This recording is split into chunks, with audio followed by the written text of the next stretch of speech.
There's a lot of interesting observations that can be made about Rome Total War, and also a lot of very interesting comparisons that can be drawn between Rome 1 and Rome 2. So I am going to start doing those, because it seems like no one else really wants to or has ever really had that desire. But it's a bit of a missed opportunity, I think, because these games, on the one hand, are quite simple.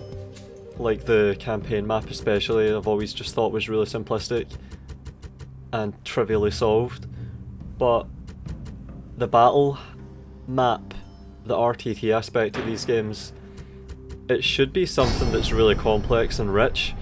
It simulates RTT, RTS in a way that had never been done before. And the older games often have a more rich simulation than the more modern ones. So surely there's a lot that can be said about these games. This is going to be a pretty straightforward test to show something that is often overlooked. An interesting aspect of Rome Total War compared to Rome 2. It's a nice feature. It's one of those features that fit with how it ended up on Time Commander's Rome Total War. It's immersive, it's practical, and it fits.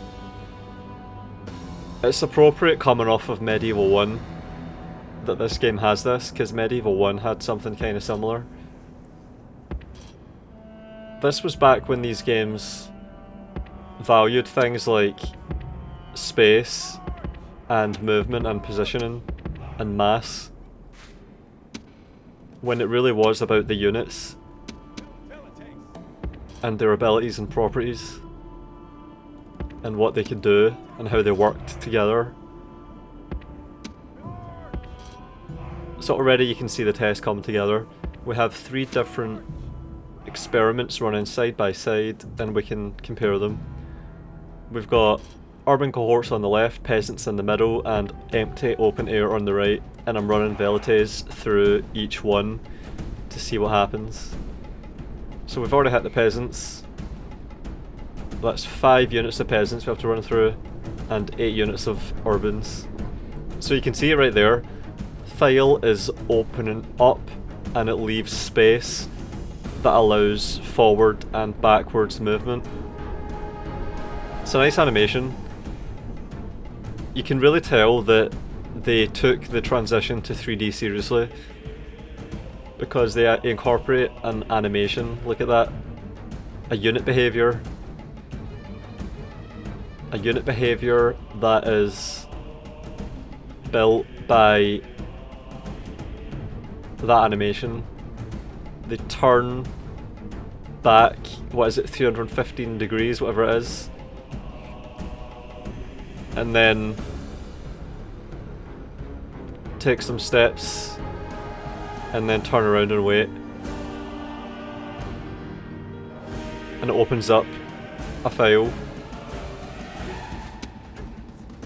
So the ones that arrived first were the ones that had no men to run through, and then it seems like it was a bit of a draw between the peasant blobs, the disordered peasant blobs, and the urban file opening system. And if they didn't open file and allow passage, it would have taken forever, because look at the density of men. Extreme density there. And there's going to be another follow-up test after this one to show that. See how they're already getting stuck there? They start to have trouble. When they hit the unit, they have trouble and they get stuck. But then when the file opens up, they flood through, and you can see how neat and orderly it is. It's such a nice feature.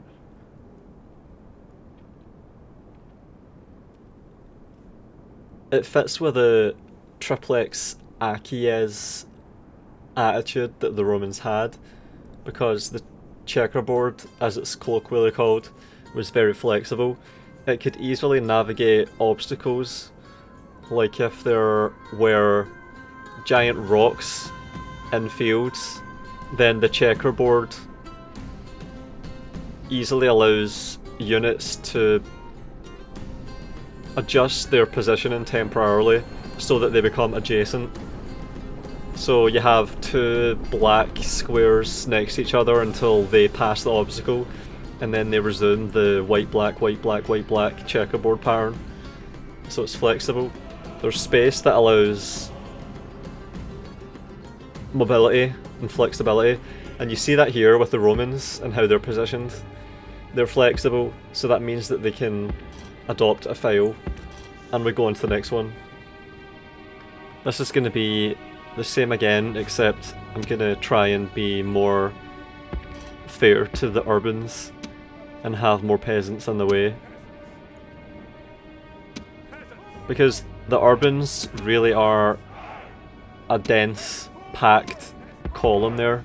So we're trying to be fair to them and have not the same density, but a similar density. So that's it. We've achieved about the same density there, because although the peasants have 50% more men, they're taking up about 50% or double the space. So they don't have the advantage of the opening file. They just stand there and take up that space. And now we have our test. This is arguably a better test that's more fair to the Praetorians, the urbans I mean. Am I saying Praetorians? Alright, so here we go. Let's see how the opening file does. And then we can compare the results, who gets there first to the finish line. So yeah, you can see the peasants are blocking the velites there. Some of these velites have evaded the Romans and they're going around. But you can definitely see here, they are in the lead, they're ahead. So trailing way behind are the velites that have to run through the peasants. It's like photons trying to escape to the surface of the sun, they're just finding a path through. And it's not a really buggy and horrible and ugly path. They push their way through, but you don't see extreme bouncing around. It's not like in Rome 2, which is coming up. So that's quite good. Rome Total War did that well. That game respected the positioning and mass of the units. What am I doing here? I think I forgot that I could put these units in column. That's something I remembered later. So there's a column order, but this was my first attempt at this experiment before it occurred to me that I could position in an actual column. So let's see how this handles it.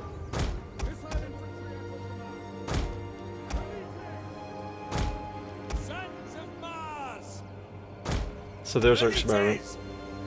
I've got gladiators and praetorians there.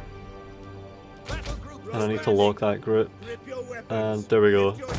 So that looks like a good test. I manually set it up, but it looks good. And you can see it already. The fucking praetorians are getting bounced around. They're just glitching everywhere.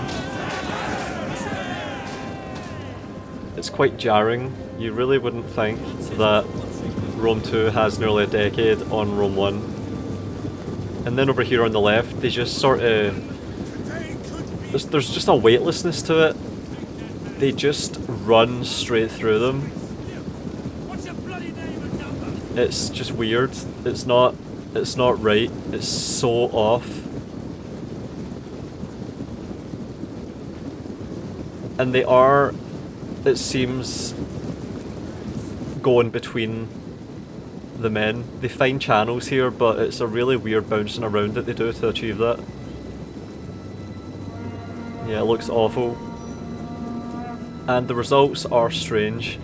The guys running through the disorderly gladiators arrive at the same time as the guys that run through the open. And the guys running straight through the praetorians, who have no unit behaviour whatsoever for allowing passage by opening file, they are barely late. They are only marginally behind. So it's just a terrible way that this game does this. It looks awful, it feels awful. You really are not given the impression that these infantry units, heavy Praetorians, the heaviest Roman infantry, and disorderly gladiators, you really don't get the impression that they even exist. They are just ran through. And the units even acknowledge that they're not an obstacle because they don't even open file. Whereas in Rome 1, the fucking Roman infantry block, they actually do block. So they are an obstacle, a barrier. And at the same time, they acknowledge that by opening file. They have self-awareness. So they even feel self-acknowledging. And that makes you acknowledge them as well. If the units acknowledge their own physicality, then that makes the player do it as well. It makes it easier for the player to do so.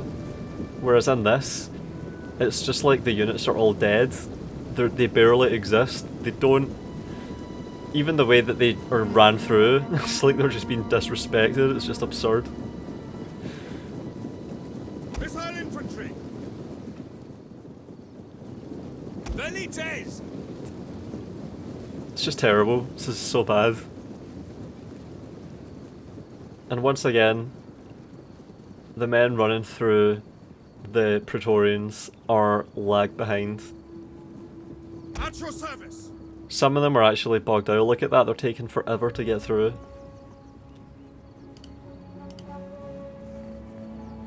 Yeah, they really had a hard time there.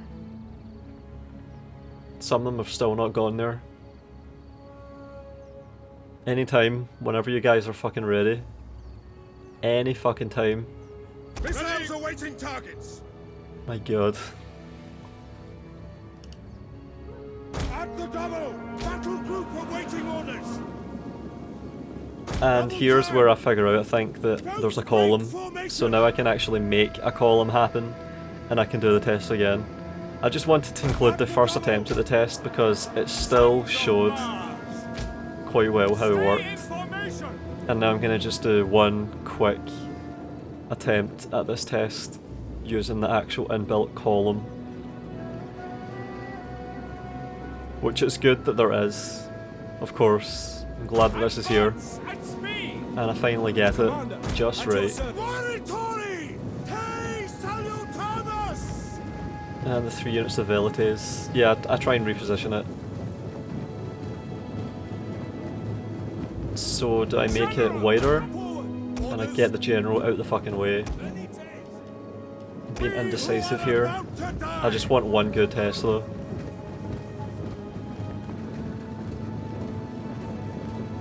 Yep, so there we go, that's what we want. And then... looks good, yep. And then I set these up individually. And it looks like we have a good test on our hands. Very close to the one in Rome 1. We have disorderly infantry, the gladiators. We have heavy Roman infantry. Densely packed, organised, disciplined. So let's see how this goes. And of course we have our skirmishers that should be able to pass through the lines because they have important duties. They're important to the Roman war machine, the auxiliaries. At speed! Weird path in there, see that? See how they took a weird route? They've pretty much just fucked this, haven't they? Look at that. Sons of Mars! Velites! Yeah. I need to do this again, I think. It's just a mess. Fucking mess. So I fast forward this, and we do it again.